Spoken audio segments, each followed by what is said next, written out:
So thanks once again to Amazon's blunder with sending out physical copies of Gran Turismo 7 to certain people, we have now seen a number of leaks.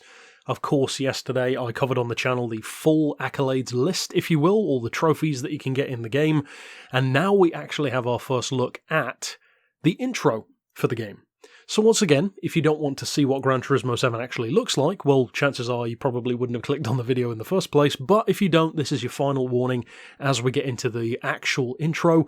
Now I'm going to cut out about half of the intro, because as Gran Turismo often likes to do, it's mixed in with a lot of real footage, which I'm not so interested in. Of course, that's nice and it's cinematic, but in terms of the actual gameplay, we're going to stick to that part of the video. And it's a fairly long intro, it's like a good 7 or 8 minutes long.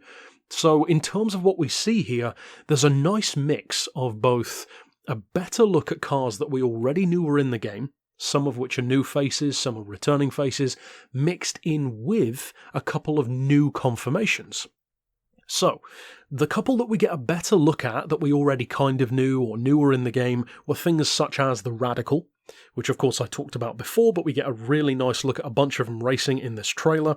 We also get a better look at the Nissan 400Z, a couple of those racing in different colours. Again, I covered in a different video that was spotted in a Japanese Gran Turismo related article in a magazine. We now have an absolute confirmation of that being a day one car. We also see the Jaguar Vision GT SV, the even faster, more hardcore version, in action en route X, with at the back end what appears to me at least to be some kind of perhaps pressure boost system, Tomahawk style. It looks to me in the trailer to be letting off some gas out of the back. I could be wrong. That might just be, the way the turbos are working on that particular imaginative vehicle. And again, I talked about that SV ages ago. I don't recall much of the technical stuff, so I might just be forgetting in that regard. But it's nice to see that one in action, because of course we never got that in GT Sport. And we see more of the classic, iconic earlier Skyline, the KPGC 10 generation, the super boxy one, racing against a Pantera and a BMW 3-litre CSL, aka the Batmobile. In terms of newer ones though, and I'm sure many of you have seen these at this point, we have the ST205 generation Celica GT4 confirmed. Of course, another icon. Lovely to see it in the full premium glory, and that's from someone who isn't even a huge fan of the Celica, but it is a very, very good car. The ST185 and the 205 in particular are really strong old school homologation specials, in effect. Not quite the level of a Quattro or a Delta, but the same kind of thing. We also have possibly the two most significant confirmations of the trailer, the Black Series Mercedes AMG, the GT in particular, of course. We already knew that the AMG GTR was going to be in the game, so I guess Kaz or the folks at Polyphony must really be a fan of the GT series. I've driven a GTS myself and it was a very nice car, but they really are piling on the newer ones into the game with the Black Series and the GTR debuting at the same time, alongside the existing one that we already had in GT Sport as well. And the other hugely significant confirmation, very plainly shown in the trailer, which you can't really miss if you were watching it, of course, the 7th generation, or C7 Corvette ZR1. We know that that's going to be in the game as well. We already had the Stingray.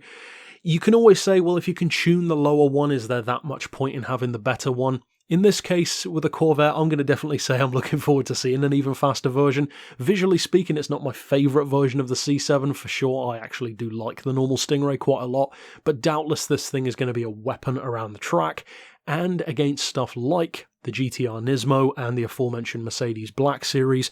We also see a better look at the Genesis race car, presumably a Group 3 class machine, the Genesis X concept. I couldn't initially recognise this one. It looked kind of like a fairly random Vision GT of some kind. The lights and the front end certainly looked more Genesis-esque, but I wasn't sure if I was forgetting something there. Of course I was forgetting it, because I believe I even talked about that exact car a while ago. And overall, it's just nice to see new footage, if nothing else, of cars that even we already knew, like the Ferrari F8 Tributo and various others, the Peugeot 205 rally car, cars that we already knew were in the game, but getting a much better look at them. So ultimately, of course, there's not long to go now.